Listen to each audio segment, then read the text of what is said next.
We'd like to thank GrandStadium.tv for providing an outlet to webcast these games as they have done all season.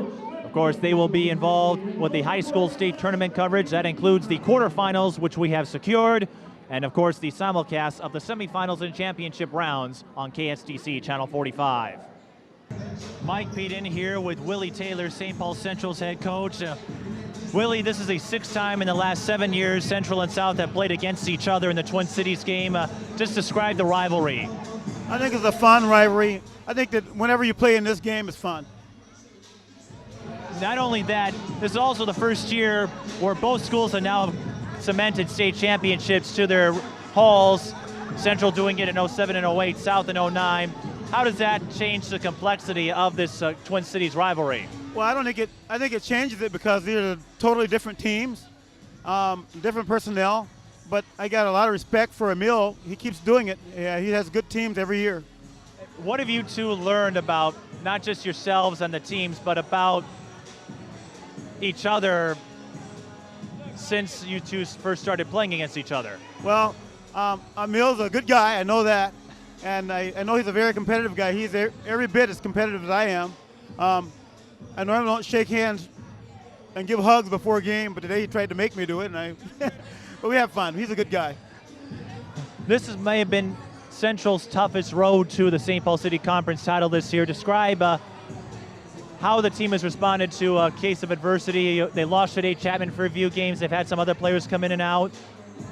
I think our team's doing very well. I'm real proud of the way they've handled the situations that we've had.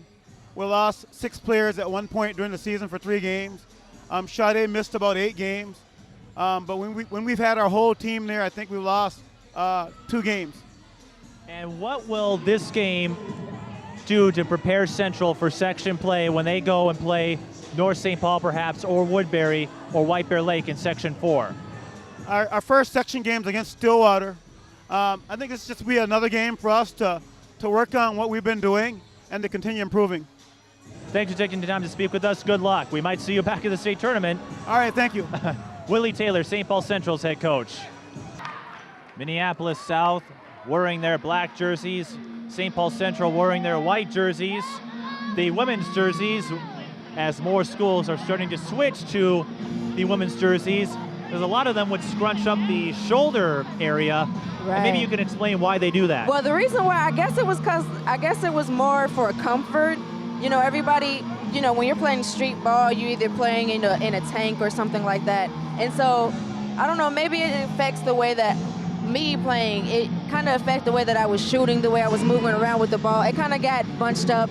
And so I was just so used to scrunching them up for my comfort. And so I think a lot of girls are kind of picking up on that. And somehow they adapted to them jerseys, and they're looking really nice out there. I can see a lot of the Central girls are wearing those jerseys in particular. Green and Chatman will be at center court for the tip-off. And Central gets the ball. This is Genvante Hill, the cousin of Taylor Hill McDonald. Outside threat, but she's short there. No matter, Genvante Hill gets Got the the rebound. ball again. She's driving left, loses the ball. St. Paul Central keeps it. Genvante Hill, close to a quadruple double this season. Didn't quite get there, but if she had, and there's a good chance she could before her high school career is done, she would be the first Central player to do so since Angel Robinson. And we all know what she did for St. Paul Central. Exactly. And I don't know if you saw that, but it didn't work, but Hill made a smart play. She bounced it off one of South's players to inbound the ball. That is legal, of course, in basketball. I always love that when the trick pulls off, they bounce it off an opponent. Opponent doesn't know what hit them. Hill And with the Central steal. gets a steal. Pull up, in and out. Rebound Thomas. Lane, driving. Now double teamed. And she stepped Out on of the bounds. line. I kind of like that trap defense there. At the end of the day, when you're at a bounce like that and you're at the corner and you get that trap, the team has to transition and be ready for that trap defense. Lane will be called for the blocking foul. No score, still early.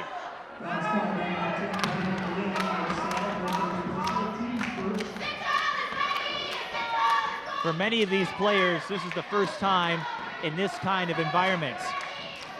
Hill finding Hill. Edwards open. Good Nice. And Lane here with the ball again. Passes on to Jihad. There's Thomas going to Green inside. Green shakes her defender and one.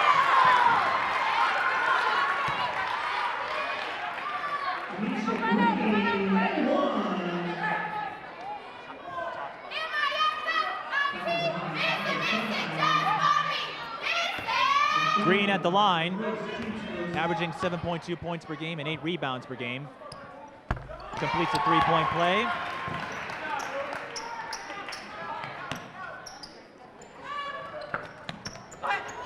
Thomas. You know, Mike, she stepped out of bounds, yeah. Ref saw it, right idea, just not enough space. Central with a much younger team than we're used to seeing over the years. Yeah, I'm seeing a lot of fresh faces out here. Home run pass.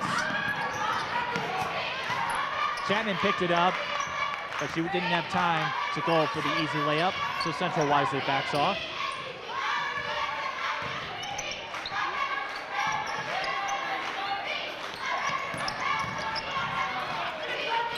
Hill, no travel was called. McDonald thought about a three. Edwards can't make the two. Rebound Green. Lane with numbers. She takes it herself. And one. Yes.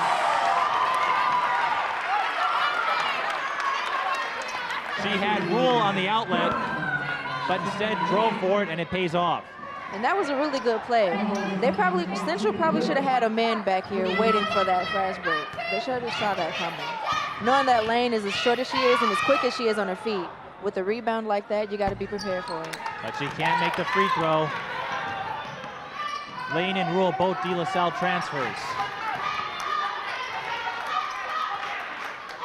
5-2, Tigers over Minutemen. I see that South here is in a 2-3 defense.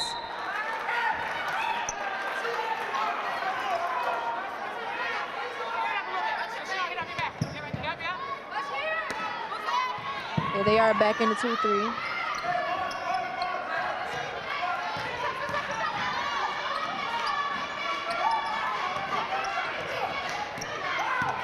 Edwards losing the handle and the ball. It's still live. Tie up. Minneapolis South with the possession arrow. Good hustle. Both coaches have seen each other quite a bit. They both know each other's styles. Both teams are very fast, aggressive, up-tempo. I mean, they played each other many times over the years. It's not just the Twin Cities games.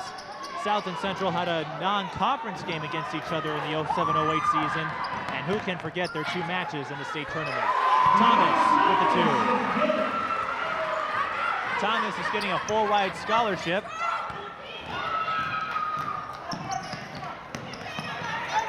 $120,000 in scholarship money. Genvante Hill. All right. Showing shades of her cousin. Thomas loses the handle. Genvante Hill is really surprising me right now. I've heard about her, but wow. Willie Taylor calls Genvante his best all-around player. So she is like the little Angel Robinson at Central. Again, showing shades of her cousin, but she loses the ball.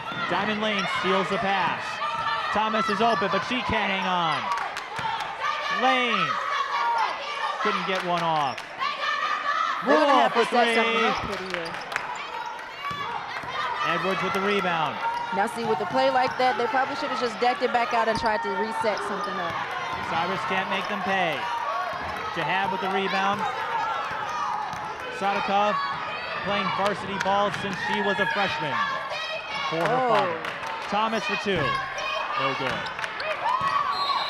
Travel. You called it.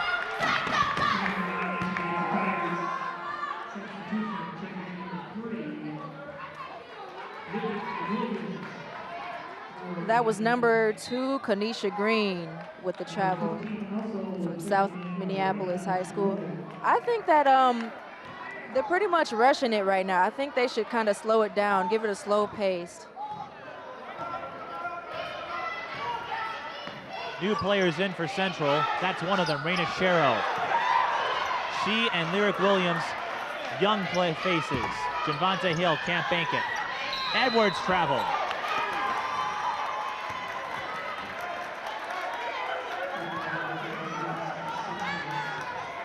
Williams and Sherrill, both freshmen. Central, a very young team. But Willie Taylor's confident that if not this year, his young squad will mature and evolve into a state championship contender next season. I definitely agree. The way that the girls are playing out there right now, they're playing smart, head on, they know what they want, they know what they have to do out there. They have a great 2-3 zone, great defense. They keep this up, next year they'll definitely be in it. With the team being as young as they are, if they build up enough chemistry to get to know each other out there, get a feel for each of the players out there, the teammates, they can definitely make it next year. Who knows, they might make it this year, depending on this game. Depends how they do in the section. The foul is on Brianna Reeves. Left St. Paul Central, then returned later this season. Wearing number 50 instead of the number 23 that she had adorned for the last few years. Thomas made both free throws. We'll talk more about playoffs when we get a moment. But right now, nice. Lyric Williams in and out.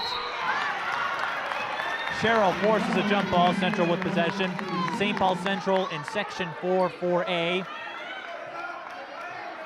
where they'll have to battle the likes of North St. Paul, Woodbury perhaps, and White Bear Lake. White Bear Lake, the favorites to win that section. Diamond Lane, one-on-one with Williams. Oh. And that may have been a good foul on the behalf of Lane. Depending on if is this going to be a 2-pointer? Okay, they're going to take her up at the free throw line. I think South fans wanted a flagrant foul, but that was nowhere near a hard foul.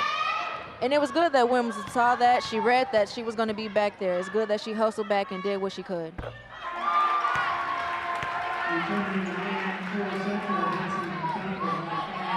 Lane at the line, not a strong free throw shooter, only 44% coming into today.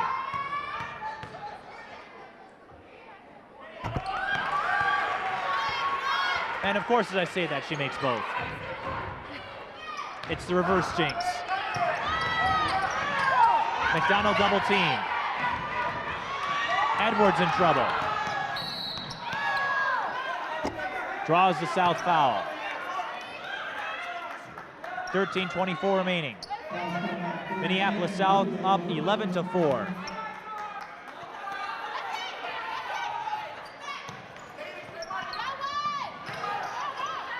Chatman inside to Sherrill. All right. And one.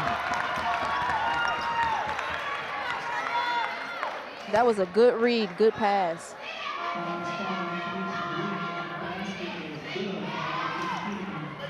Raina Sherrill, 5.9 points per game on the season. Don't have her free throw numbers available. But she's provided some quality minutes for Willie Taylor. How did she? What, the ball's still alive? And finally, wow. Green picks it up. That's a staple of South Central games over the years. If there's a loose ball, it turns into an NFL scrum. You got that right. And That was the Sattoria best term to use for Rule. it. And the game is live. This is a great basketball game. That's Rule's first field goal. My partner in our previous South game said if Minneapolis South should change their nickname from the Tigers to South Rules.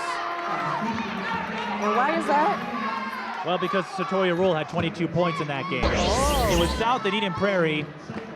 Eden Prairie won that game 50-41, but Sattoria Rule Ouch. had the game high 22 points, made a ton of three-pointers in the second half. Wow, she was on fire. Let's see how she does in this game. We're next to some loud fans. Lane for three. No good. Rule inside to nice. Peden. There's a foul.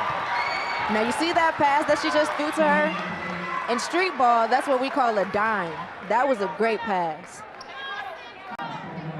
And she kind of threw a no-looker there. That was really nice. I like the way she did that. Well, this is a street ball. It just has a roof on top. And I'm pretty sure this roof will hold up. Oh, let's pray on it. With all the snow, let's hope it don't end up like the Metrodome. This roof isn't air supported. Oh, right. Actually, I just read today that the Metrodome's going to get a tan roof. The wrinkles will be going, and they're going to get a tan-colored roof. Interesting. Whether or not it will hold up, I don't know.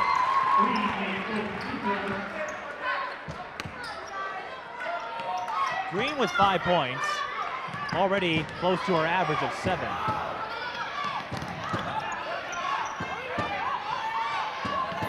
In Central here, they're going to set something up here. Oh, nice. Nice pass. Just not finding the basket.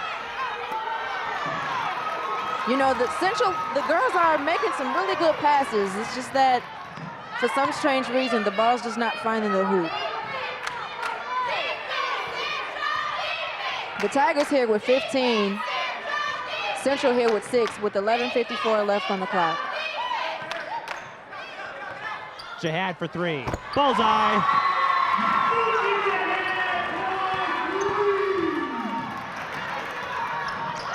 Hill loses the ball to Thomas. Jihad is a one-on-one and gets the foul, but no basket. The fans are really live in this game. No matter, really the nice. loud South fans right next to us are loving it. Jihad, a 60% free throw shooter.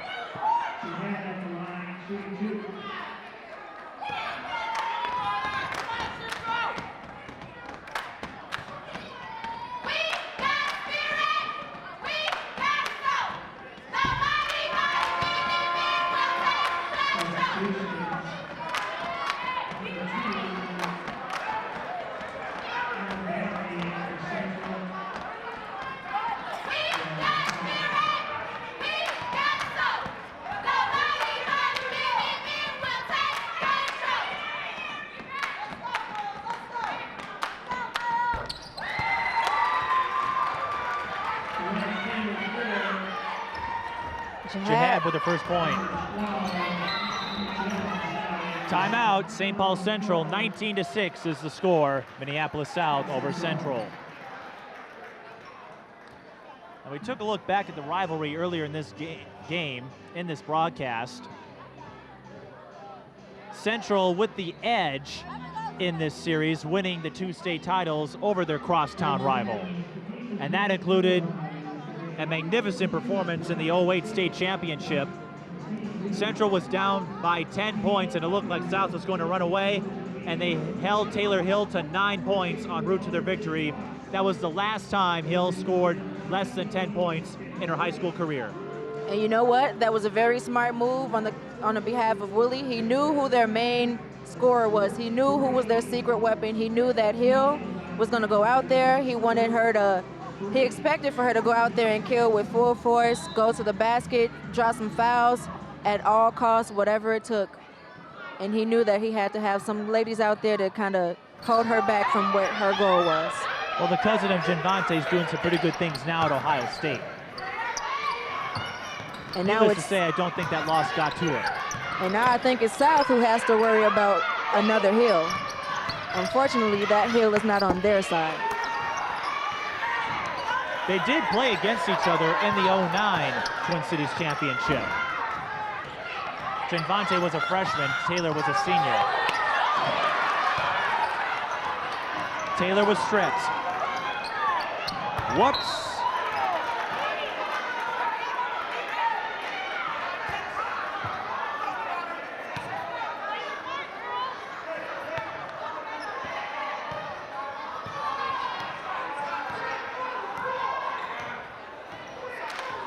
Mike, I'm really feeling the pink laces here that the Central Minute women are wearing. I like that. I see it now. I still called them the Minutemen.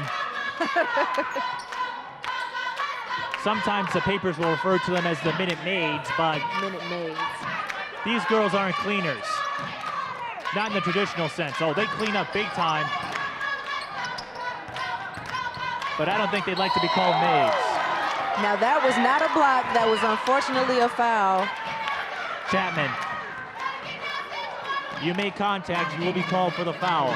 You cannot hit skin, you have to hit the ball.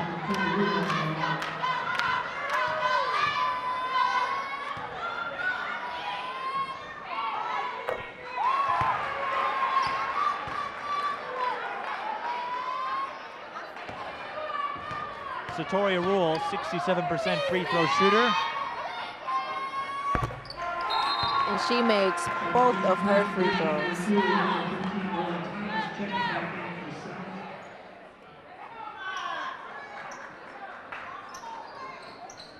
You want another special Looks like thing we're going to have some subs in here.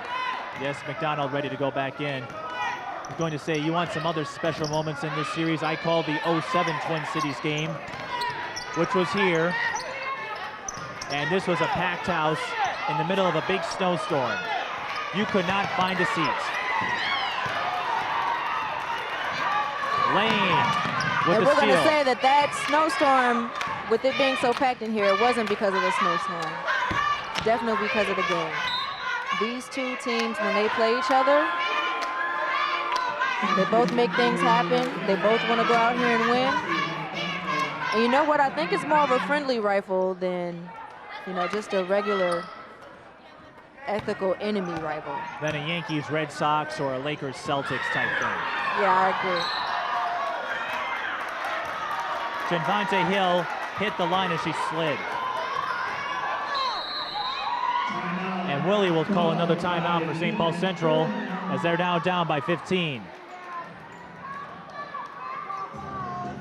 But you are right, and even in a big snowstorm, this place was packed.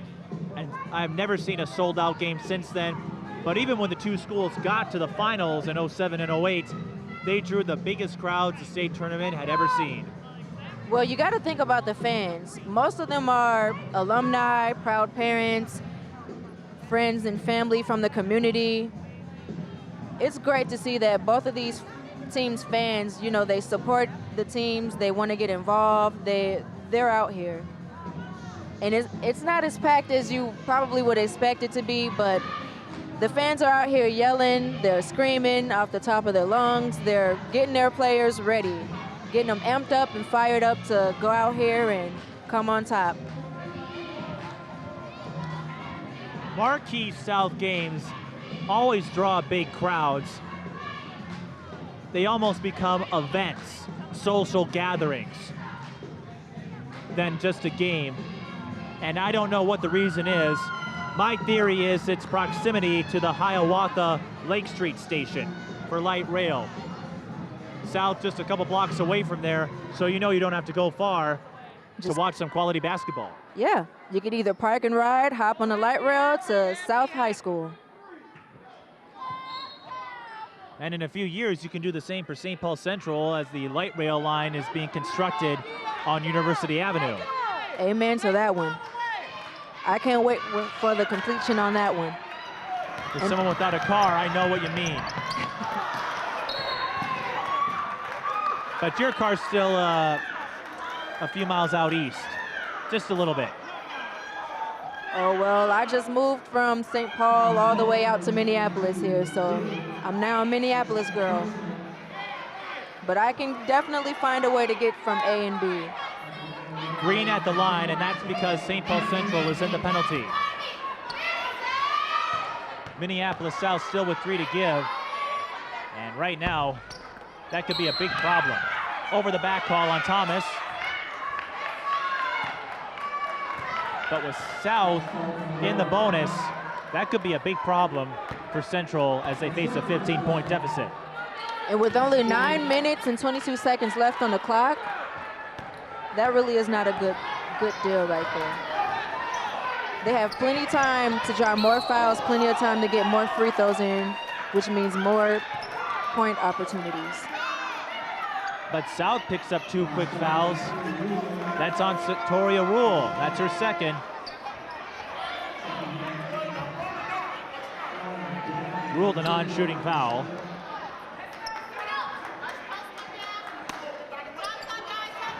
We've got a South fan who could be a future commentator.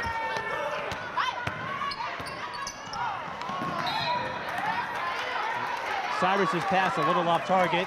In the game for Central, Katrina Reeves, number 30.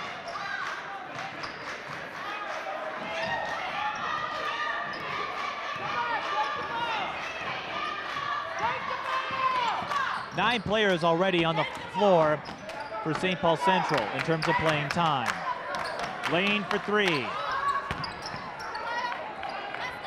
She has not found her stroke in the last few games.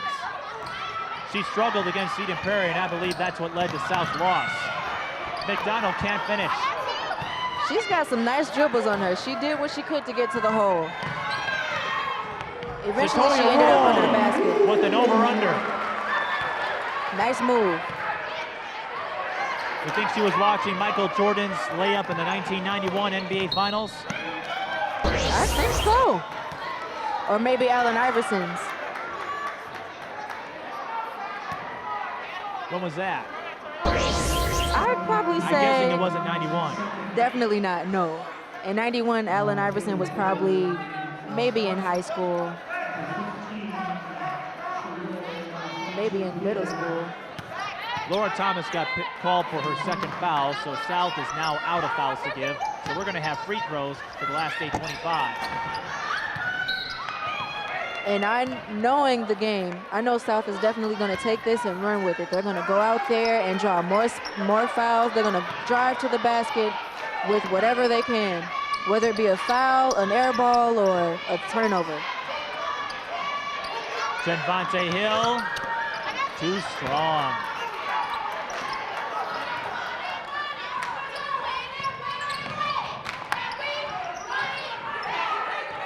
But you look at Willie Taylor, you look at his squad, they really aren't frustrated.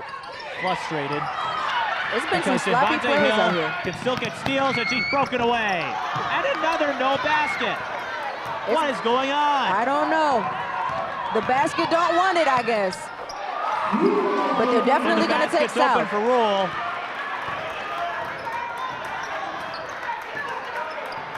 She has 6. I don't know what's going on with that basket. They just don't want the central. They don't want the central touch on it. I don't know what's going on. Another in and out. Katrina Reeves will get free throws though, as if she drew the foul. But you're right, St. Paul Central just can't buy a basket.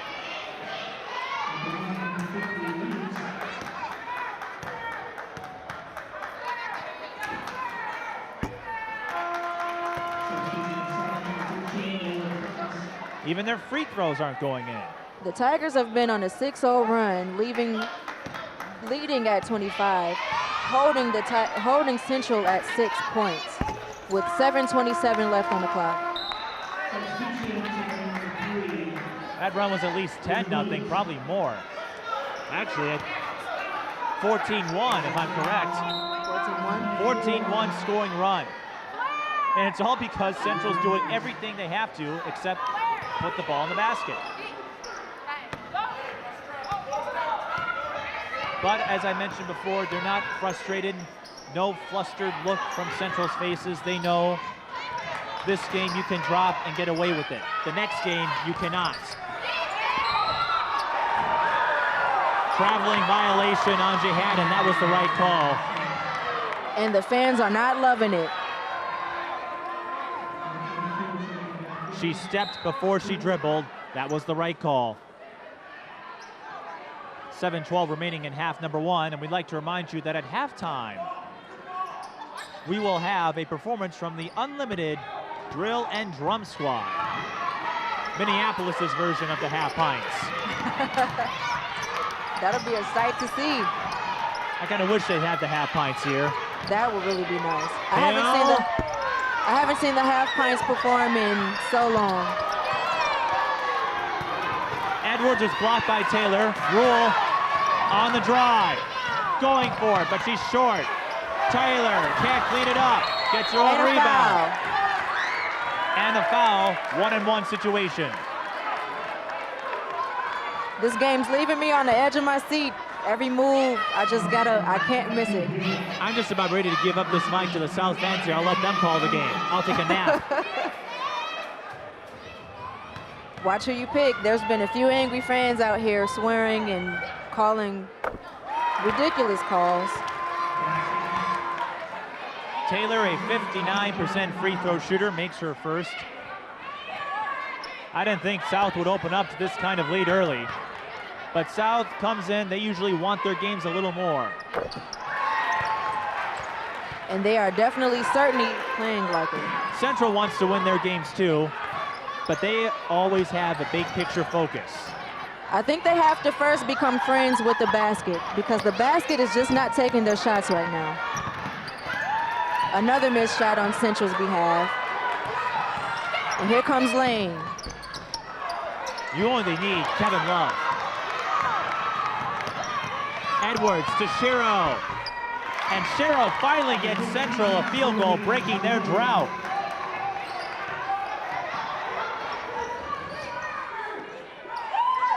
Well, let's see if Central can get some momentum off this. They went a long time without a field goal.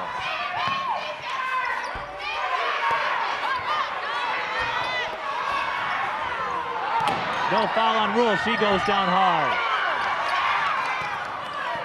South fans wanted a foul. But as customary with Twin Cities games, the refs let them play. You won't see any ticky-tack calls here. Most certainly not, Mike. Most certainly not. And here goes Jaheed with the ball again.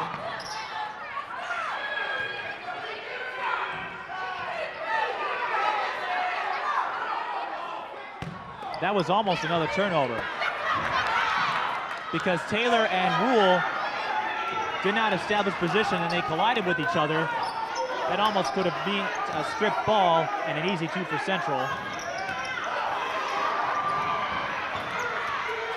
And the ball's on the floor. Minneapolis South with the possession arrow. And Cyrus, Reeves, Chatman. And now all of a sudden, both teams are in the bonus. Dabney. Well, yes, both teams have been in the bonus for a while. We've got Allen Dabney, Chatman, Lyric Williams, and Reeves all stepping in for Central, but South's going to call a timeout with 5:02 remaining. Mike Peden here with South head coach Emil Jihad. Emil, another Minneapolis Conference title, the 5th in the last 6 years, actually 6th in the last 7. And as a result, you get to play Central one more time. What does this rivalry mean for you now that both schools have state championships? Well, I think it's good on both sides for the community. Brings out a lot of fans, a lot of coaches, as you can see, high school coaches, that is. And I just think it's good. It's a good confidence builder going both ways, going into sections. So it's a good deal. We talked about this a little bit beforehand, but this is the first year where we have a lot of different faces on both teams. How is that going to change the complexity of the Twin Cities game? I don't think it changes too much. Like I mentioned before in my email, you know, our kids pretty much have been around. We have 4 seniors that have been here pretty much, 4 years, with the 2 transfers of Lane and Rule have been here 2 years and 1 year. So, it doesn't change too much because although they're on that side of the river, they still play AAU. Their top kids know our top kids, so we're in the gym, It is what it is. You were seated second in Section 6 4A. So how will this help you prepare for the section that includes Hopkins, Wayzata, and Minnetonka? Well, you always want to play good competition. That's one question that's always raised anytime I go into a section meeting that, well, who are you playing? And, the strength of your conference, and they always, constantly bringing up RPG or IPG or whatever it is. I don't even know how the hell they do it, but anyways, matters not. You're here, you're ready to play. The game is played on the floor. You have to execute, you have to draw up plays, and the kids have to go through with it. So, obviously we command a lot of respect, as I can see. I see Hopkins here, and they got 4 or 5 coaches sitting in here, so obviously somebody knows something. So I think our kids are always ready, willing, and able. You know, I'm never going to sit here and discount anybody's program. I think the world of Coach Kaz. He runs a top-notch program, but, you know, we're in the city, and I think the championship goes through the city, and the Target Center's in the city. And lastly, what have you learned this year as a coach and about the South program, getting a conference title with a revamped roster that you didn't have the superstars of old? Well, again, you know, my main core kids, my top 5-6 kids have been here. Kanisha Green, you know, Sadika Jahad, Tori, Laura Thomas, you know, Eva Mitchell, who's out on crutches today. But, you know, those core group of kids, those 5-6 kids have been here. So, again, I don't see it as any shift of a roster or a change. You know, our kids are very consistent in what they're doing. We went 6 a.m. the last 2 practices, and we're excited for the future. You know, I'm not a prognosticator, but I feel like we're ready. You know, we're taking baby steps, but at this time in the season, you want to be running and you want to be going full strength, and I feel like we're right there. Thanks for taking the time to speak with us, and good luck today. Thank you so much for having me. Emil Jihad, Minneapolis South head coach. I've always called the first half the appetizer. Second half's the money half. Oh, yeah. You don't win anything by leading in the first half. Usually everyone's pretty much awake towards the end of the game. So I agree with you on that, Mike. McDonald traveled. Oh. You have a lot of screamers. Yeah, some of the fans aren't liking what's going on right now. But you know what? Let's see what the second half brings to both of these teams.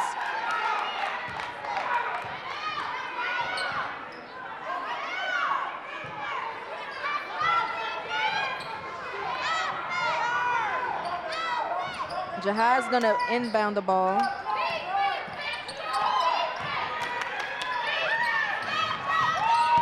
Jihad kicks out to Thomas. Swish.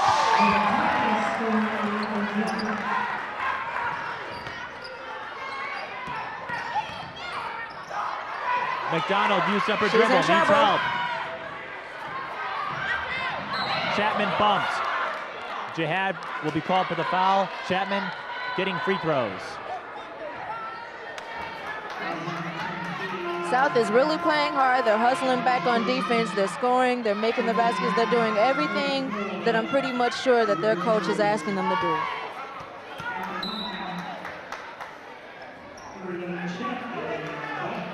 Jihad has been playing point for the past couple of plays, and she's been making some pretty awesome plays. And another timeout. 4:14 left in the first half. South called timeout, adding another dramatic pause to this. And the Tigers is leading by 10, 29-9.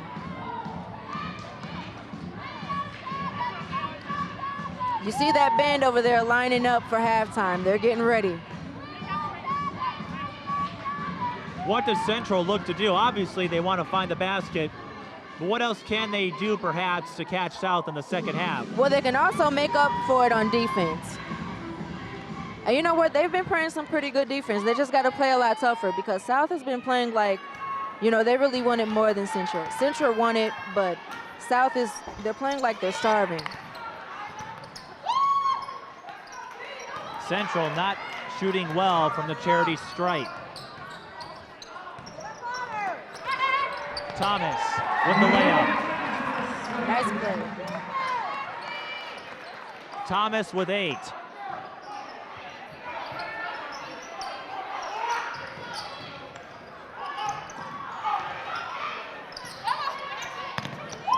Dara Edwards with the pull-up, got it.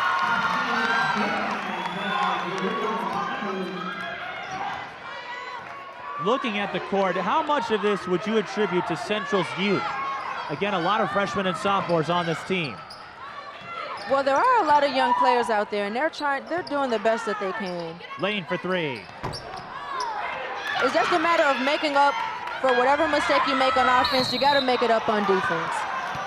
I've always felt like, Oh! oh, what happened? Taylor and Chatman with a little scrum after the play. Nothing was called. But I was concerned things would get serious for a moment. Sorry, I jumped on you. You really got to keep your composure out there. I know it how hard it gets, how frustrating it gets. You keep making the same mistakes. No one's helping you out on defense. I've been out there before, and plenty of times there have been lashing and things like that. But you really just got to keep your composure and just make up for it on the ball court. You got to take it out on the ball, not on the player. You know, you got to keep that good sportsmanship. You always got to do that.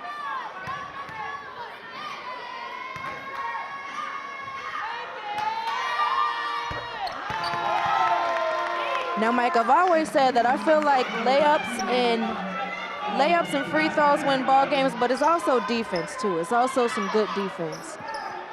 I'm thinking my ears are going to blow.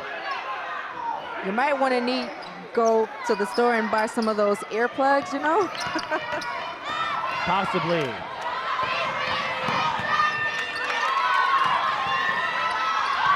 Lane for three. Bullseye! And that was a nice three. Finally, our first three-pointer. Cyrus with the answer. And she fires right back at you.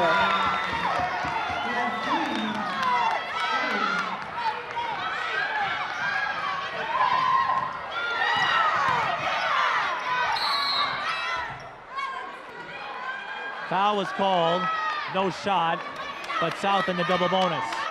Rule at the line. 2:39 left in half number one.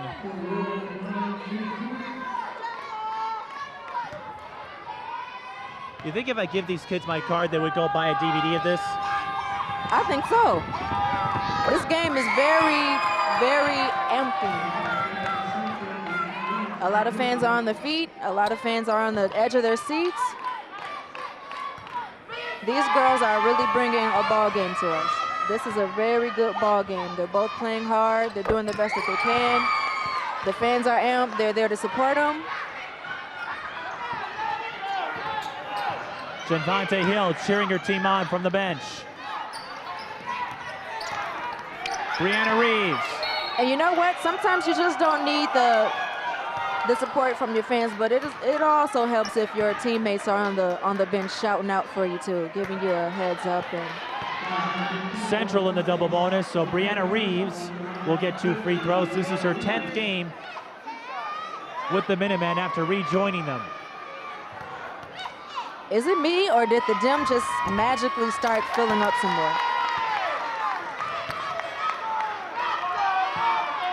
I guess we have a few late timers coming in, but the gym is starting to fill up a lot more now.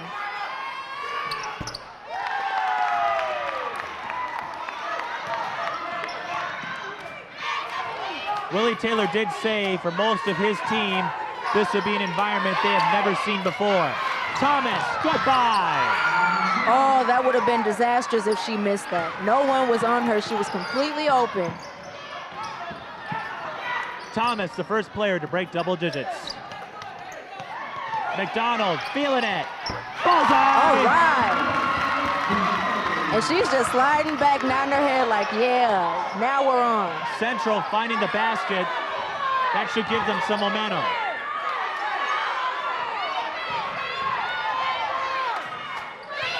Rule for three. Yes! We have these teams firing back-to-back threes, back-to-back layups. This is the kind of basketball I was expecting. Edwards to Chatman, and she's fouled. Scream a little premature, South fans. No block.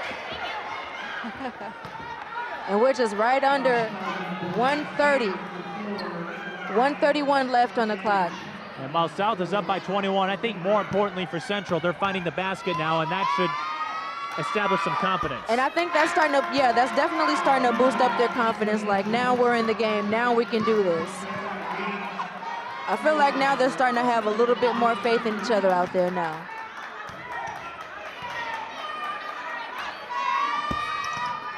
Chatman can't make either, but Garrett Edwards with the rebound. That's no good. Fadeaways are tough. Lane, pump fakes. Now Rule for the top of the K. Yes! And she makes it. Rule is definitely ruling this court. When Rule catches a spark, she ignites into a blaze. If she doesn't think twice about taking that three-pointer, if she's open and she knows she can make it, she's gonna fire away. McDonald, no foul, and she's forced to take a tough shot. Chatman rips it off, and the finish. All right. These girls are really feeling the court now. They're really feeling this game. Chatman finally gets on the board. Central Minutemen are really now, they're back into the game.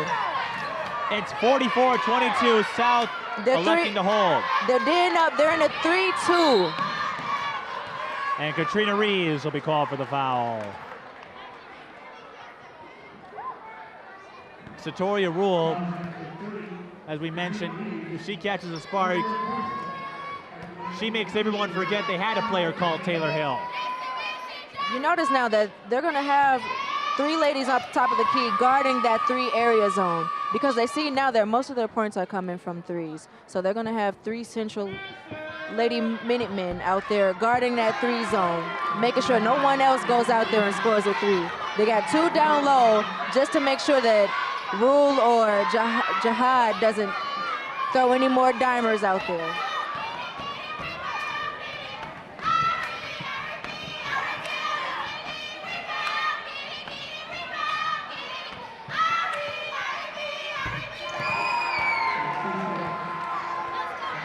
She had Banks her second point. She has yet to make a field goal. Central can hold if they want to with 33.4 left and no shot clock. You having fun so far after one half? Actually, no. No? What do you mean? Wait, what's the question? Were you having some fun after one half? Oh, yes, we are. Yes, we are. The fans are pumped up. Central is back in this game.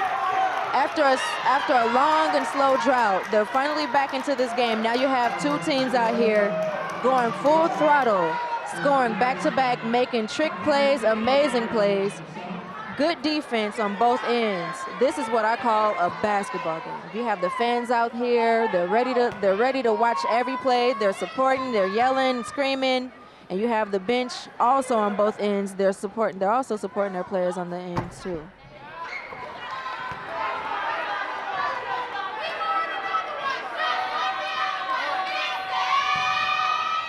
The last foul was on Shero. This is Taylor at the line. She has three, all from the charity stripe. South with a 24-point lead.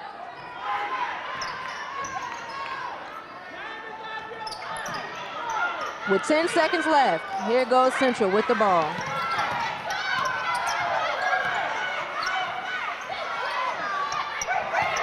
Brianna Reeves. Missed it. South goes into the locker room with a 46-22 lead. There was some talk that South would be a little too ramped up with the section meeting this morning and South getting a 2 seed instead of a 1.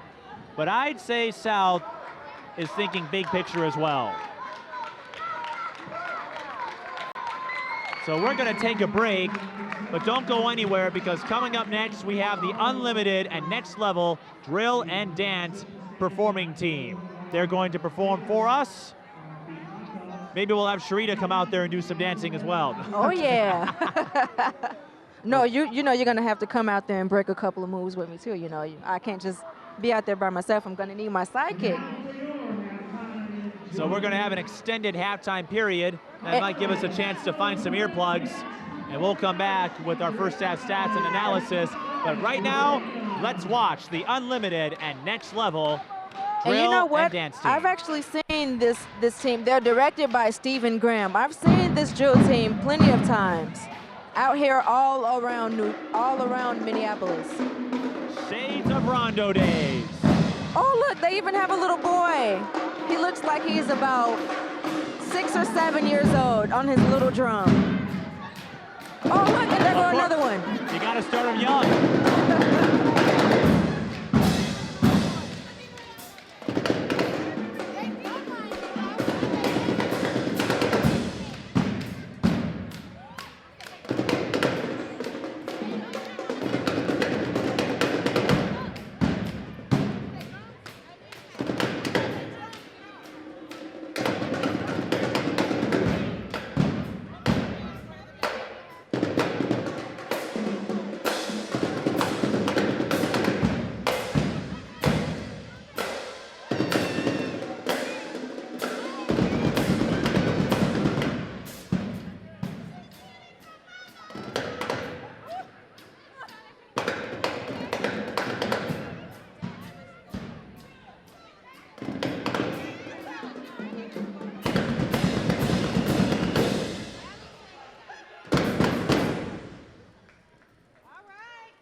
Mike Peden here with Robert Graves, Minneapolis Southwest head coach and target center expert. He knows his way around the place.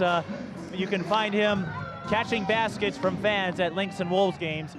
But Robert, you had the section meeting this morning. South got number 2, Southwest got number 7. What should we expect out of section 6 and 4A?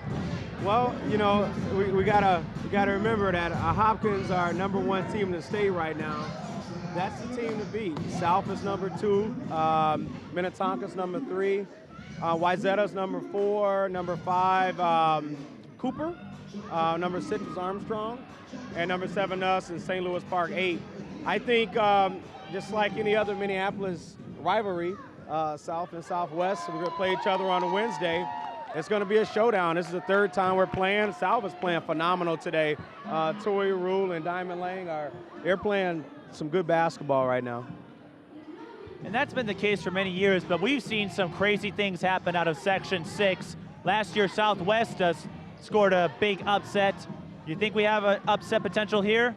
Well, you know, if the girls have some great practices this next coming week, we had some good momentum. We played Totino and Johnson last week. Micah Thornk was our post, been putting up big numbers for us lately. Venetia Jackson, she's been consistent all year, and Naja Woods. I really think that if we play well and we come in here like we did a few years ago, I think we can make it upset, you know? Describe the atmosphere of the Twin Cities game. I know Southwest hasn't played on a varsity level, but every time we cover a Twin Cities game, it becomes an event. Yeah, the community is definitely here to support. Central has always been a great program in St. Paul.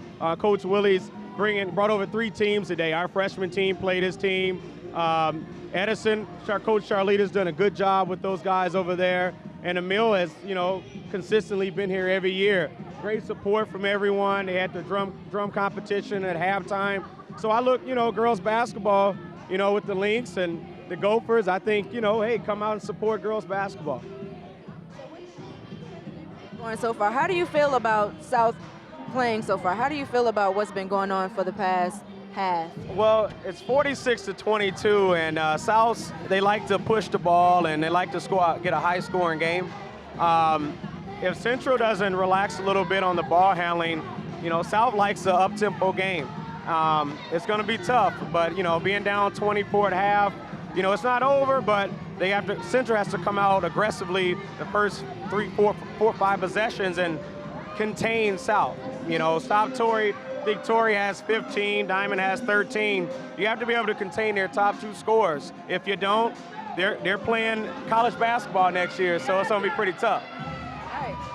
And finally, you mentioned the Gophers and the Lynx. Where do you see women's basketball headed in the next few years? We see talent returning to girls basketball after these superstars of Taylor Hill and Kiara Buford and Brittany Chambers graduating. The Lynx are getting stronger. The Gopher women going through a rough spot, but we see a lot of Minnesota kids going to Division I schools around the Midwest. I've been an AAU coach for 10 years, and the number has really increased phenomenally. I mean, like 20 Division I kids coming out of the state, where 10 years ago, maybe 2 or 3. I think a lot of it has, in the community, it's really grown because girls have been putting time in. You know, it's not a, 4-month, 5-month season. Girls are playing all year long, and that's where you're starting to see the girls you see more coming out of the state of Minnesota.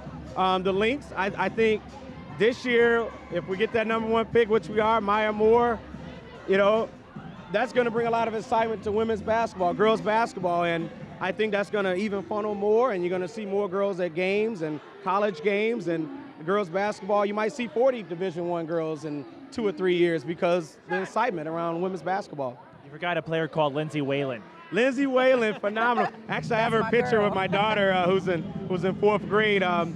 She's bringing a lot of excitement. Last year, a lot of people were there to see her. We remember her from the Gophers. I think it's excitement to be there. I always bring my girls there to play. Just seeing women play all year long, the skill level, I'm excited. I'm curious, who's your favorite player on the Lynx?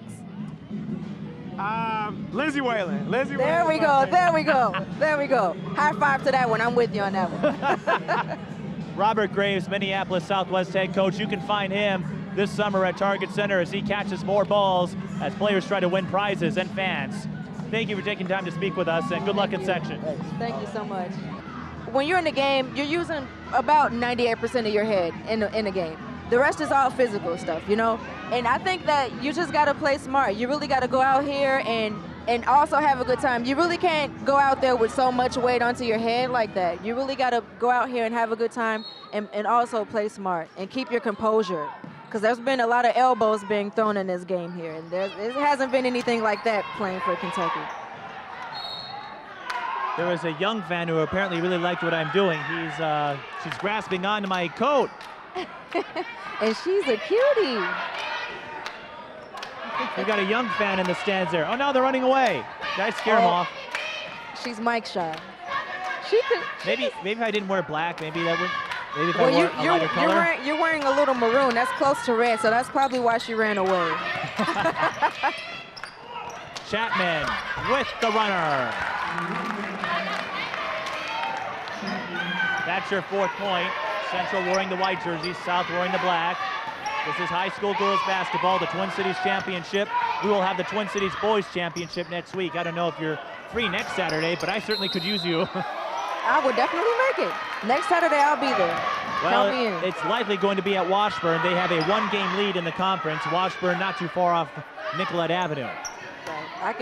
I know exactly where that is. Well, you're in Minneapolis. I'm a Minneapolis girl now. I'm not in St. Paul anymore. So. Well, you know your way around St. Paul, too. Yeah, I know. Let's just say I know my way around the Twin Cities. Garrett Edwards missed the shot. Cybers with the rebound, but she's too strong. And Rule picks it up. And you know what? One-on-one. South is really pushing the ball this round. They're kicking it off early and they're rushing the ball. Rule with 18. I know the South really has some pretty fast players out there. Look out, Bob Miller. South player almost collided with him. One of our cameramen, he's almost sacrificed himself a few times this season. I agree. Chatman, catch, release, too strong. Oh, that was a nice. Thomas didn't know Rule had picked it up. And when Rule passed to her, Cyrus, oh, that was close. Look at this, though. Garrett Edwards not falling asleep. And Chatman with the ad one.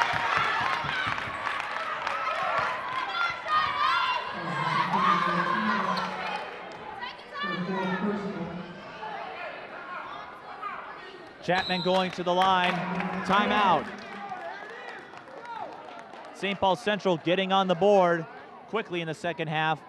Chatman, as we mentioned, 11 points per game, 10 rebounds a game. I have to think she will be a force for the next 2 years with the Minutemen. I'd like to know where she's going for college. Well, she's a sophomore. I imagine she might be getting some looks now, but More than likely, yes. she will probably develop. I'm sure give her another year and she'll get a few more offers. You know what? I wonder where Hill's going. Is she going to follow her cousin and go to Ohio, or what's going to happen?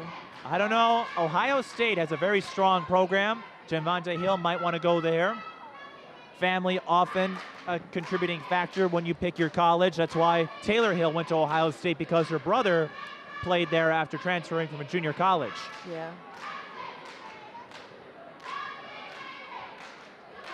Although I'd have to admit that I think Taylor probably cast a shadow on PJ. PJ was a North graduate. Hill went to the crosstown rival. I have to wonder how that rivalry played out when that was in its prime. I wonder why. I wonder what Brother and happened with sister that. going to rival schools. Who do you root for? I'm pretty sure I'd feel uncomfortable if I were him going to a South game with the North jersey or North jacket on, varsity jacket. You know, that's gonna. It might be a little uncomfortable and a little intimidating, but the brother and sisterly love surely had to have been there. Chatman. Jump ball South with the possession arrow. I don't know if you've read what's happened to North since then, but the program's gone the way of the typewriter. A lot of kids transferring out. Enrollment has dropped. Yeah, we talked about that earlier. I don't know if it's for academics or if it's for athletics or it could possibly be for both. You know, some of these girls, they want to go to the best. They want to go for the best high schools that are known, you know, that are publicly known and athletically known and academically known. You know, they want to go out here and not only just be all about basketball. Not every female athlete is all about athletics. Not just the girls, it's the boys too. Well, yeah, that's true. But, you know, there's athletes out here that, you know, could actually use it. Did you see that? Garrett Edwards missed an open runner. Chatman rips down a rebound away from a South player and cleans it up. That was a good play. Chatman. She's waking up now. But to finish up that North discussion, it's hard to say what the big issue is. Lane for three. Yeah. Got it. You know, I just feel like not all athletes are about athletics. Some of them could use that extra money for scholarships and, you know.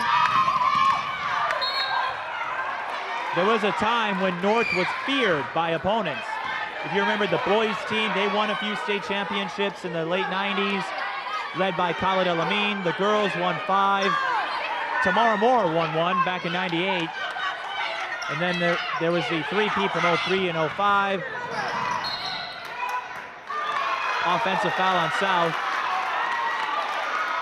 And a lot of media have looked into what's going on at North, and what the big issue seems to be is they have a lot of support, but North supporters and perhaps former alumni aren't sending their kids to North because of, for whatever reason. A lot of folks equate that the neighborhood plays a role. I've been there. It has a character of its own, but it's sad to see a storied program like Minneapolis North fall down the wayside. Yeah, and me knowing a promising, fully dedicated former basketball player there and also an alumni, T. Moore, she did the best that she could to try and, you know, restore that powerhouse back to the way that it was. And I still don't know the whole story towards that, but it is a sad one. There's a lot of alumni there that were very highly upset with the way that things were handled with, when it comes to Minneapolis North. I don't think T's done trying to restore the North program. I sent her a link to the Star Tribune article on the fall of North's basketball program. I agree. And she responded with a Facebook post on her wall saying she was going to redouble her efforts. And you know what?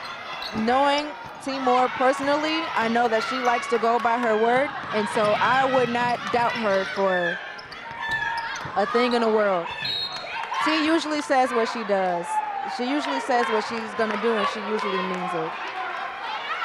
And We'll with her see. coaching at PSA, she might be another year or two away from possibly coaching at North. She if wants things to, go right. She wants to go to North. Hill wants to take it to the hoop, and she will. Genvonta Hill struggled, though, just 4 points. That was a smart move on Jihad. Instead of fouling her, she actually just screamed in her ear, literally. I used to do that on the court. Well, you don't get fouled for screaming. There's nothing wrong with using your vocals. As long as you don't use any expletives or anything like that. Otherwise, you might get called for a tech. Genvonta Hill getting free throws. As we mentioned, a 60% free throw shooter.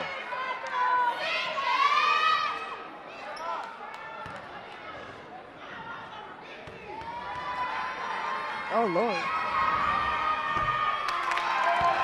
Nice shot. And then Central has 2 subs in now. Shero and Brianna Reeves. In this Central program, they won the St. Paul City Conference title, perhaps the toughest road to get there. They missed 3 games, Hill and several other starters, for a school prank. High School League didn't have to come in and settle anything. But St. Paul Central hasn't had a lot of games with full strength. South has. And a foul on Rule, which means free throws for Rule and another foul against the Minutemen. You can definitely sense some dedication to this game on both teams.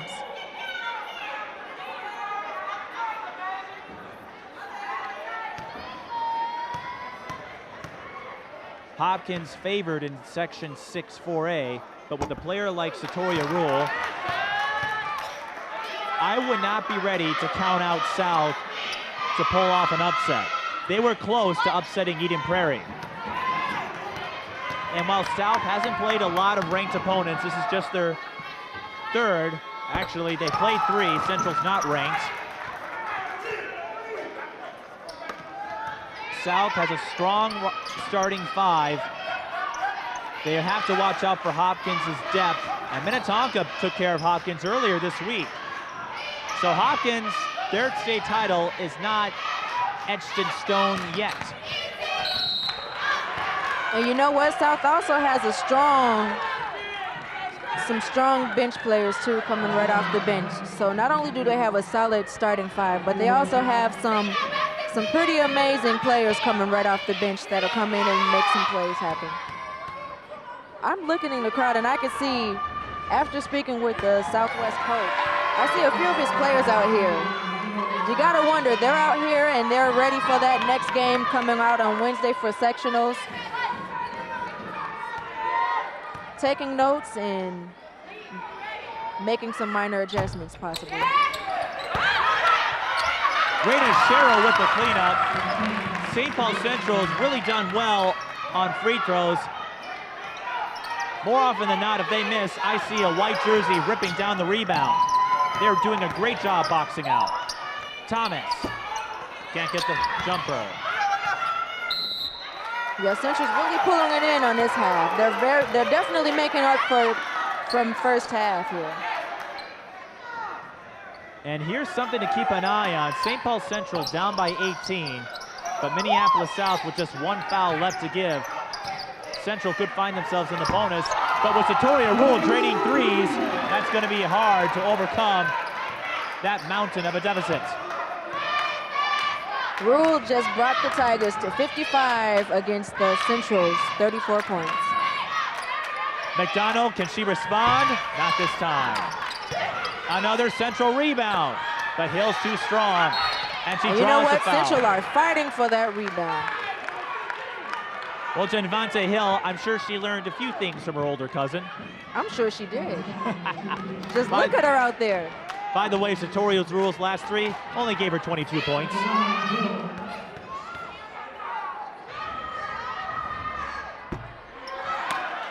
If Genvante Hill can work on her free throw shooting next season, I truly believe she will get some serious, major Division I offers.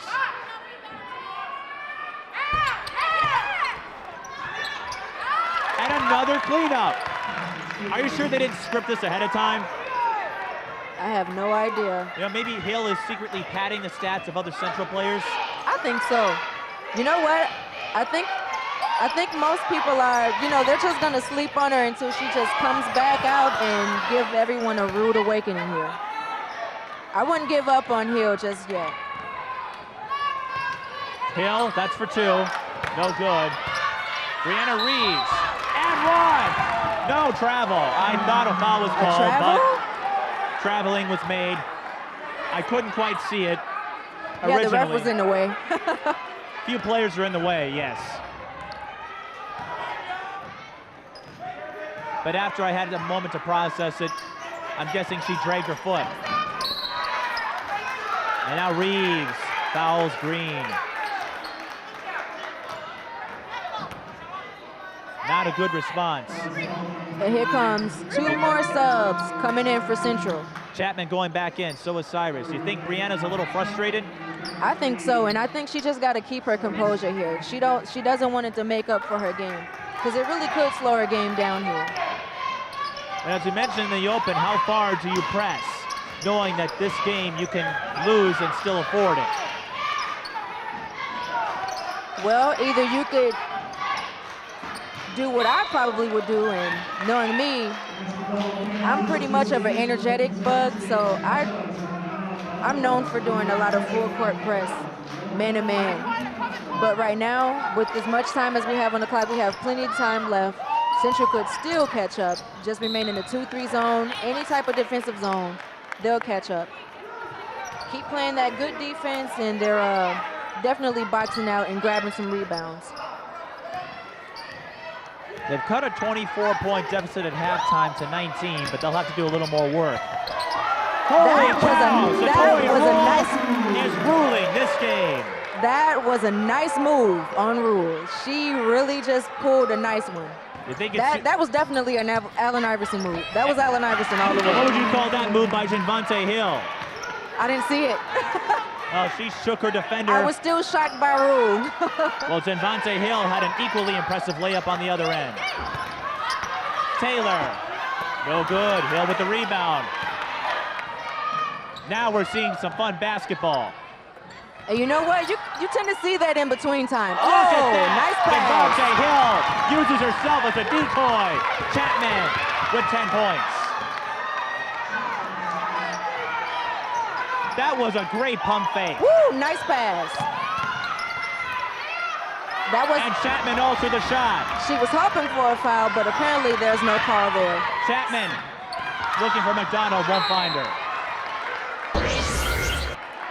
You know what? Some of these players got to realize that the refs are not going to call every single play, every single foul.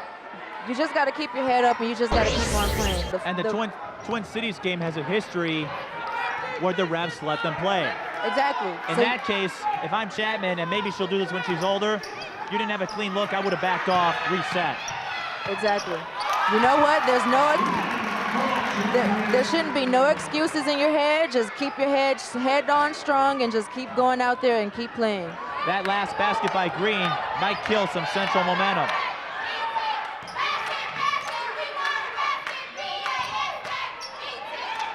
And here comes South. South with the steal, diamond lane, open lane. Shorts. McDonald with the rebound. Nice play. Had a couple of outlets. I think she was trying a little too much. Nice Edwards with the steal. She's got an open left side. You know McDonald what? open, and she's fouled. Good foul. McDonald, that was a really good hustle on McDonald's end. I'm just about ready to rip off this roof. We could really use some air in here. It's Well, really not getting the air, hot in this here. is street ball. You know what? It just might be. It has that feel, no doubt about that. McDonald at the line.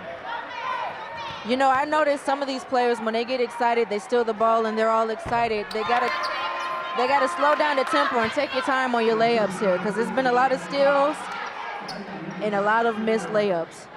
Rule picked up her 3rd personal. She's still in the game. McDonald averaging 9.8 points per game, and I agree with you.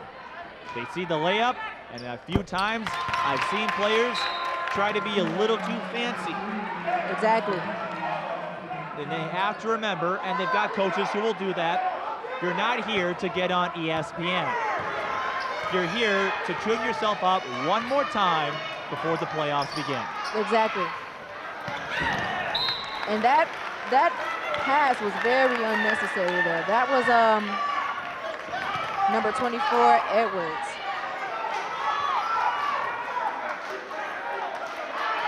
My mistake. That was actually number 13, Sattoria Rule there.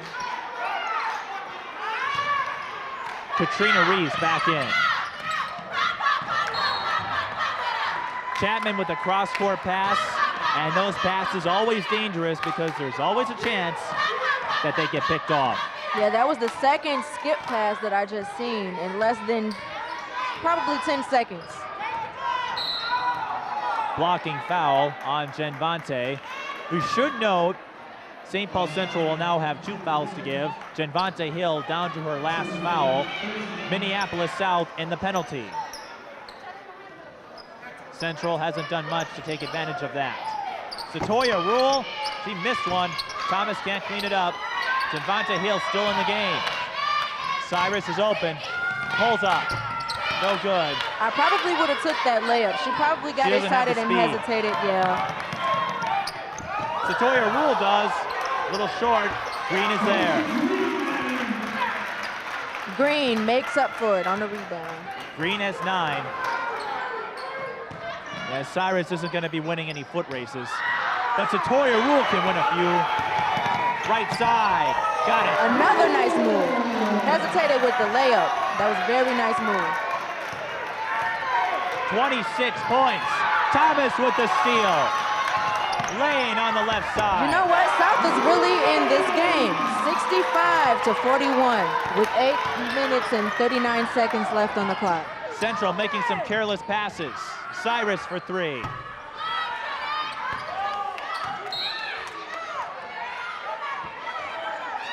I'm surprised the ref didn't see that, but I saw a little kick out there.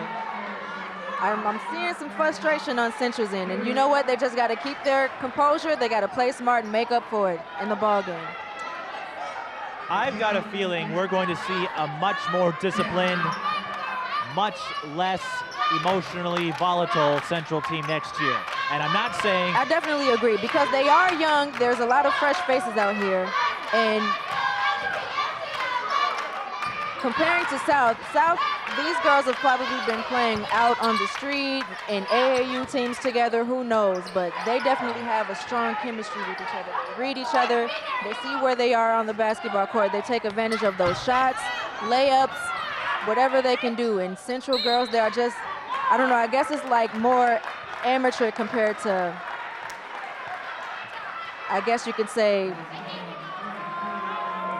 a very MVP-ish type of team.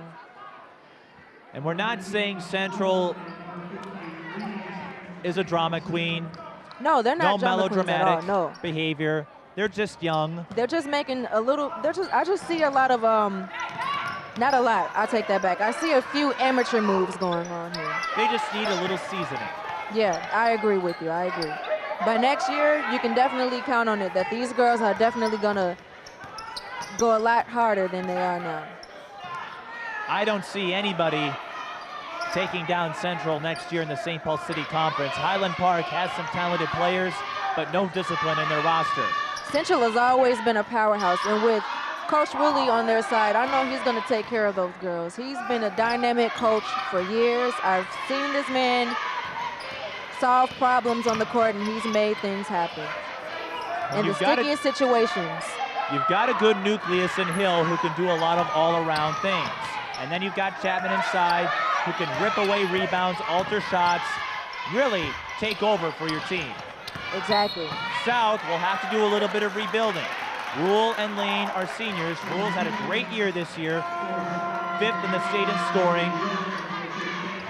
But Emil Jihad will have the same challenge as he did 2 years ago when his top player graduated, replacing that talent. Well, you really can't replace it, but how you adjust to it.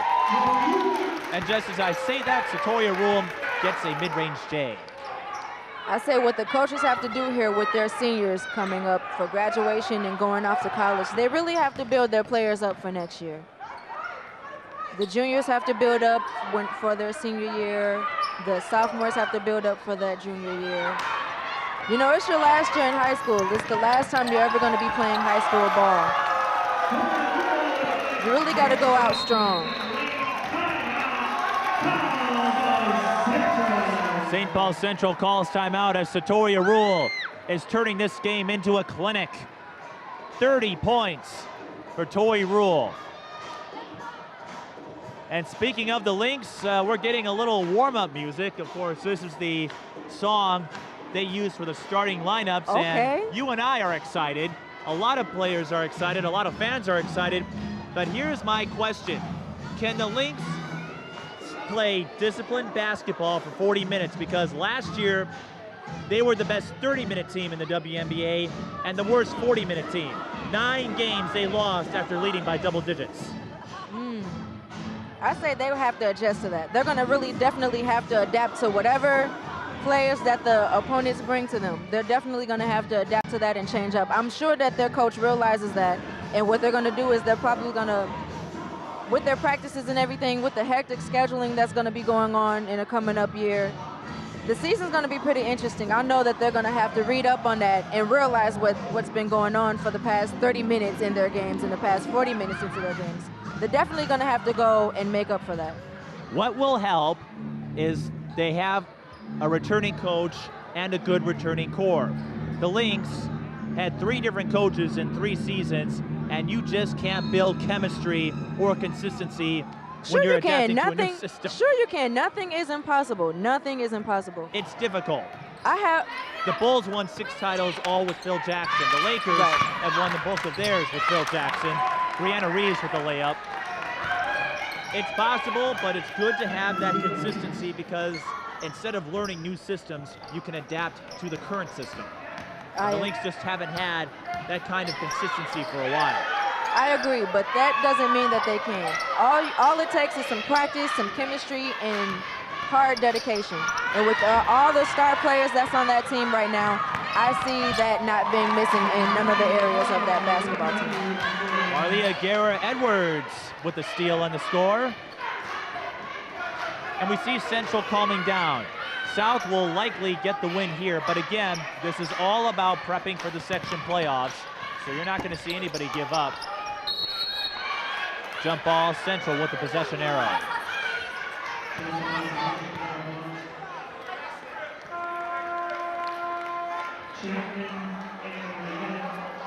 Denvante Hill back in. She has 4 fouls, but I think it becomes a moot point here.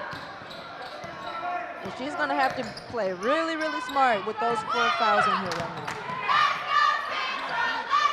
Minneapolis South will get their conference rival Southwest to start section play. St. Paul Central gets Stillwater.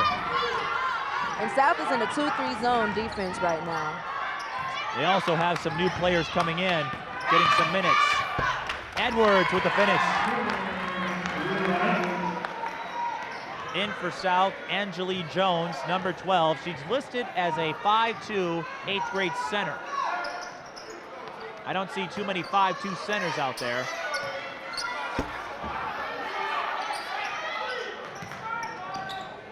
And Sherita's agreeing with me silently. Devonta Hill open and Chatman with the dish. At 5'2", being listed as a center, I have no comment on that one. She might dramatically sprout up in the next 3 or 4 years. Let's pray on it. Unless if they change her position here. South slowing things down. And again, as we talked about, perhaps saving their energy for Wednesday. Sattoria Rule with another drive. Any question on who the player of the game is for South?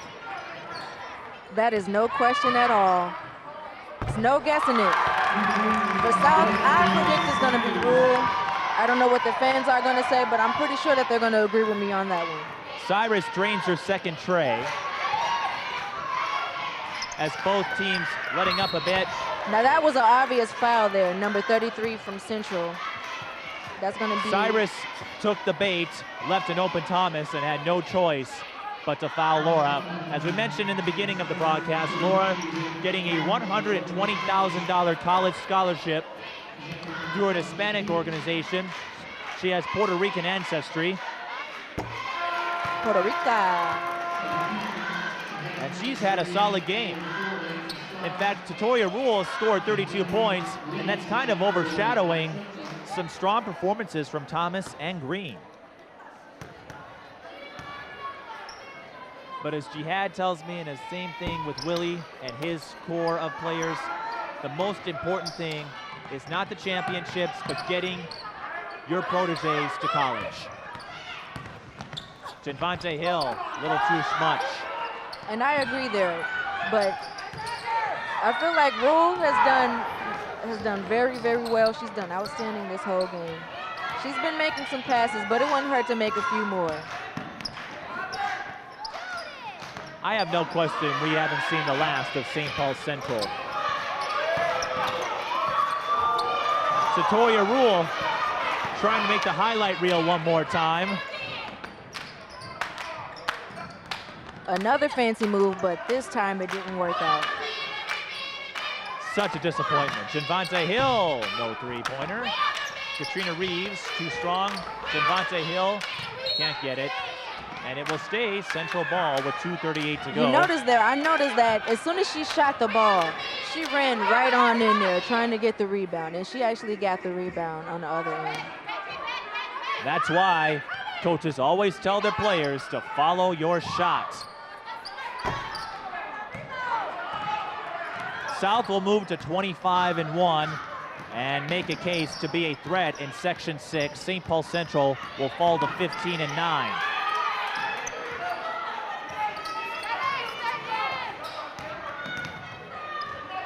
And Central is very much dinging it up right now. South will win their third straight game against St. Paul Central, as they won this year in the 09 Twin Cities Championship and the 08 Twin Cities Championship. If you go by that, of course, South hasn't won 3 straight. St. Paul Central beat them in the 08 Championship game, in a game no one will forget. Both teams are in the bonus here now. Sattoria Rule with a chance to pad her stats.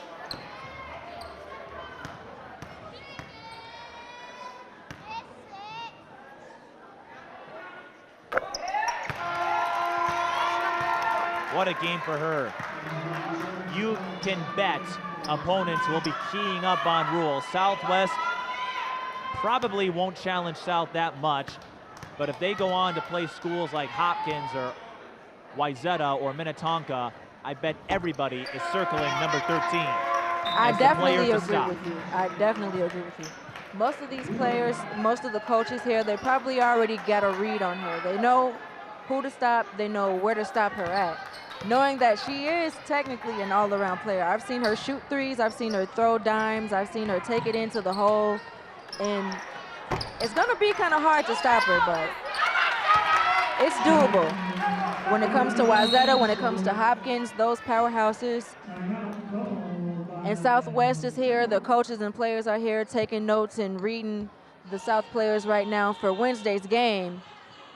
I'm pretty sure they know what to pick up on when they play them on Wednesday. Chatman scored the last basket after Cyrus missed a 3. And the way Chatman has played all year, we have Mr. Clean. I think she could compete for the title Mrs. Clean. She just cleans up everything. She cleans house, exactly.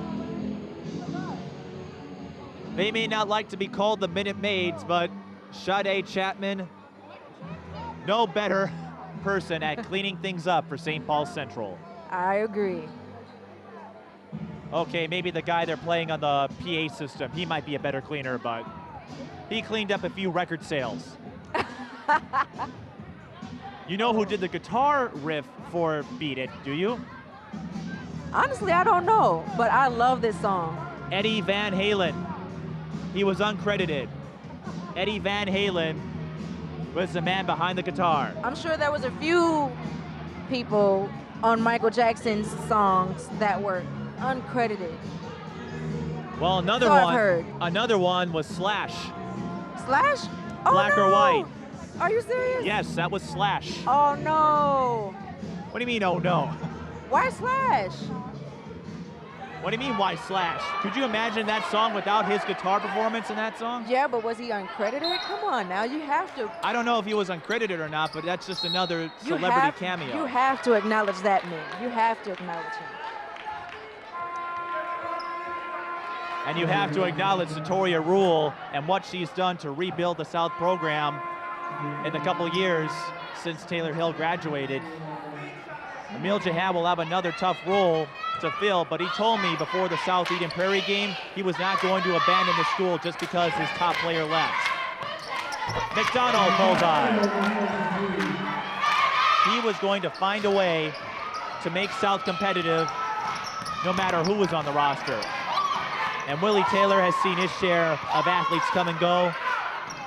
Definitely, with all the hot key players that he's had over the past years, graduating and going off to D1 schools and D2 schools, he's definitely seen key players come and go.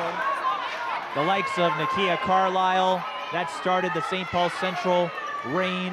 Ashley Ellis-Milan playing overseas now with Emily Fox.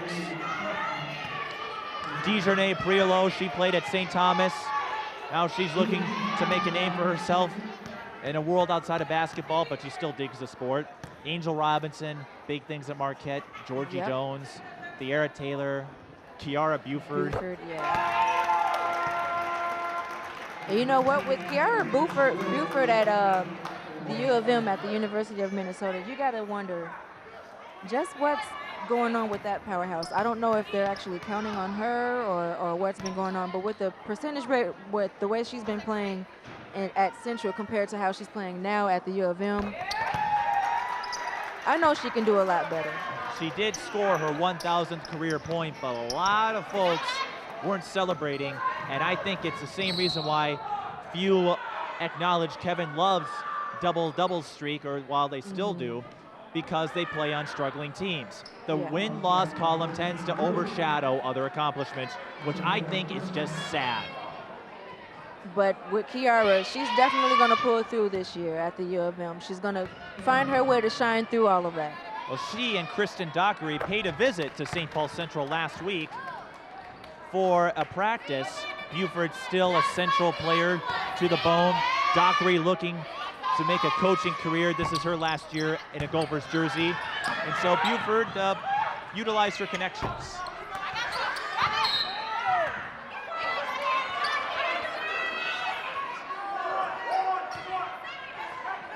I imagine no matter what happens, Kiara will likely get an overseas contract.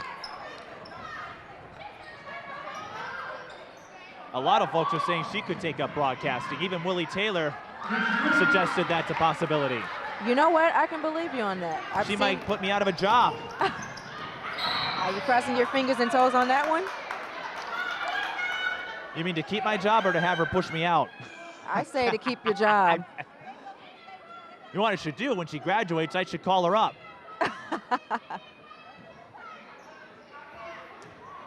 Willie Taylor has seen his share of players, and he's always very calm, very collected. Even at the state tournament, the most stressful time of the year for a coach. He's very calm. You've never seen him with a nervous shakedown or anything like that. He's always very calm and collected. And that's why St. Paul Central is always a threat. They have a coach who knows how to improve his team and how to get through the season. In a way, he's a bit of a mystery. You got to wonder, some of these coaches are like looking at him and just wondering, okay, what is this man thinking about right now? What kind of plays are he stirring up in his head right now? Sattoria Rule can't get the icing. We're in stat padding time here. Cyrus with 3 trays. And Hill gets up slowly. She looked like she got a little injury right there. She took a hard hit, but she's back up and walking. The officials making sure she's okay. Yeah, she's all right. Well, get this. Willie Taylor in the 08 state tournament final. Central is down, trying to fight back. He's calling plays while drinking a cup of water. It's like, I've been here before. This is nothing. I'll just take a little sip. Things will work out, and by golly, they did. But with the way I'm pretty sure he's been shouting his lungs out, I wouldn't mind him having a shot of some glass water. Well, that state title reinvigorated his spirit. After the 07 title, Central was essentially mailed the trophy, and as expected, they won. Taylor was contemplating leaving coaching. It wasn't any fun for him. And then he had the challenge of repeating with a team who had a bullseye on everyone else's shoulders. Everybody was keying on Central. They all wanted to beat Central. South beat them twice, the first time by 20, and nobody, myself included, thought Central would have a chance in the 4A state title in 2008. Then he pulls off the unthinkable, beating the heavy favorite, Minneapolis South, to win the state tournament. We've got a timeout here. And he told me after that, he found coaching to be fun again. And it's just like old times. There's those times when the coaches and assistant coaches and players get discouraged, and you just got to keep your head up here. Well, it wasn't necessarily keeping his head up. He was just bored. Oh, wow. Well, when you win every game and you dominate every team, you really don't have an opportunity to coach your players because they're doing what you're supposed to. Well, he looks to be a lot more enjoyable of the game now. And now, he's found challenges again. Now he has an itinerary of things to work on for his team. He doesn't have to send his starting five out there and just watch as they bulldoze through another opponent. Yeah. It's a lot better than just sitting down and watching the game. I'm sure he pretty much felt like a spectator more than a coach back then. In the 06-07 season, with the exception of a couple games, he pretty much was a spectator. He said he really didn't have to coach. Yeah. Well, he was surrounded by players that were going to AAU teams and just playing all year round. He had a lot of Division I players on that roster. Very, very. He had a heck of a roster back then. Now he has a lot of fresh faces that he knows he can get up. He can actually get up off his seat and work with. And you know what? Knowing Willie, it's not going to be a hard task at all. At Minneapolis South, they've been consistent as well, winning the Minneapolis City Conference 6 of the last 7 years. Emil Jihad, he's done wonders with the program. One of the first things he did, which has been instrumental in their success, according to him, was moving their practices to 6 a.m. 6 a.m.? 6 a.m. Well, those are college times. He did that because he believes that gave his players time to focus on schoolwork and other things because they are not having to practice for 2 hours after 2 o'clock. And you know what? There's nothing like waking up early in the morning and working out and practicing. That kind of rejuvenates your morning, getting you pumped up for school and everything after that. You'll be fully energized after a hard day of practicing at 6, 7 o'clock in the morning. And one of the players that bought into that system happens to be Taylor Hill, who leads the state for most career points. 3,888. I see that with her lovely poster here at South High, hanging proudly in the gym. Right next to the state championship records. A double technical was assessed to South, likely for delay of game. So we're shooting free throws here, but this is essentially stat padding time. Okay.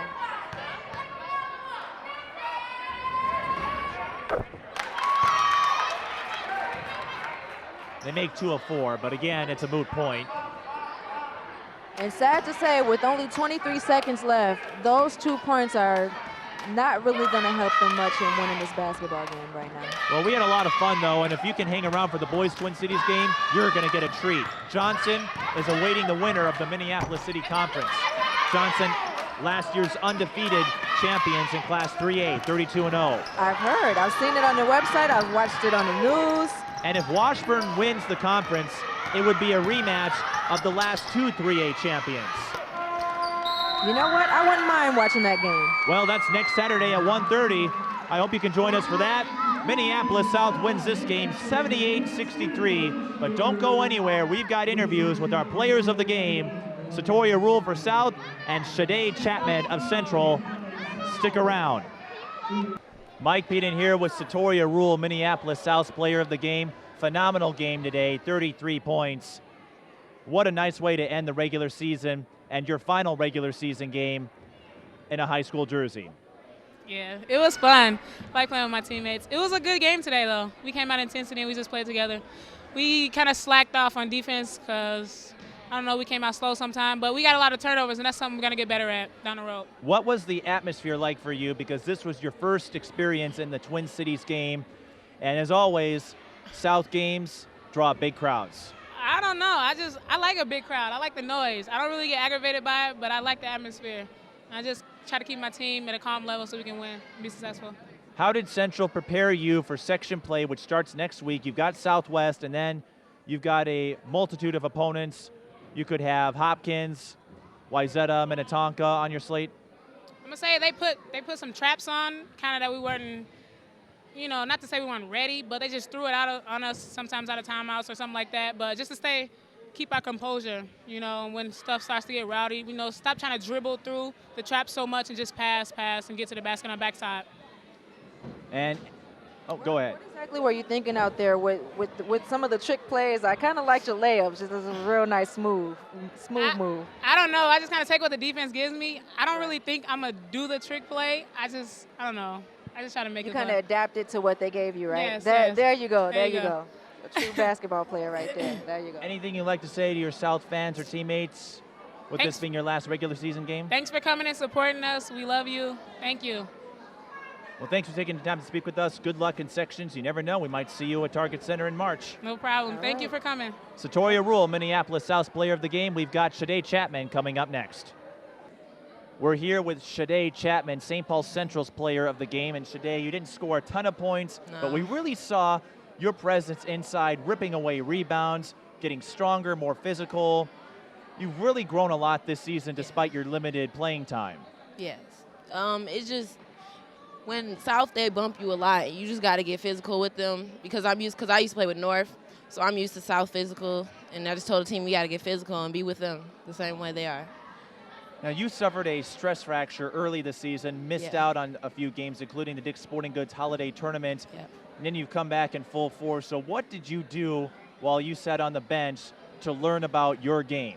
I just seen the mistakes that we made and the mistakes the post player made, and I just seen that I could do it better and I could help us out in that. Describe the youth on Central's team. The very young team the last couple of years. Yeah. This year, younger yet older, and yet Central still finds a way to win the conference title. Because we got two leaders on our team, Maya Cyrus and Javante Hill, and they're juniors, and we really look up to them.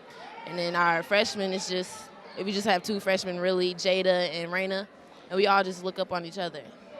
You're seated fourth in Section 4A. You've got Stillwater coming up next. I know a lot of Central fans weren't happy with that, given your victories over Woodbury and North St. Paul. I've seen both those schools. Is that going to give you any bulletin board type motivation to try to pull off an upset? Just to show people that we are, just because of our losses that we had before, we can still do it.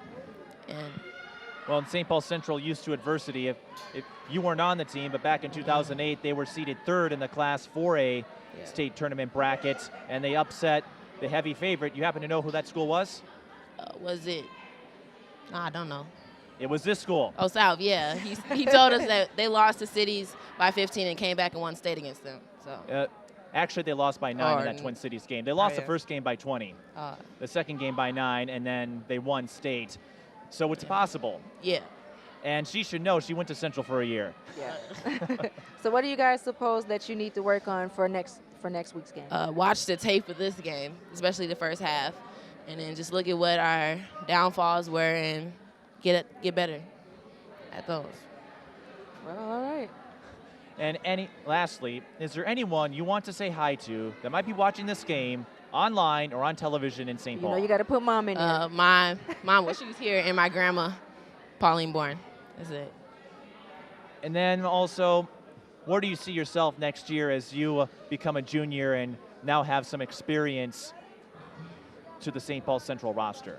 Trying to become more mature and being a leader.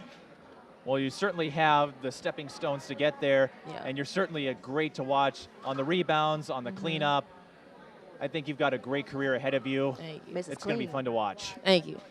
Thanks for taking the time to speak with us, and good luck in sections. You never know, we might see Central at Target Center in March. Yeah, you're right. Thank you. Sade Chatman, St. Paul Central's player of the game. Thank you for watching. Minneapolis South won 78-64, but again, just a tune-up for the playoffs, which start next Wednesday. I'm Mike Peden. Thank you for watching.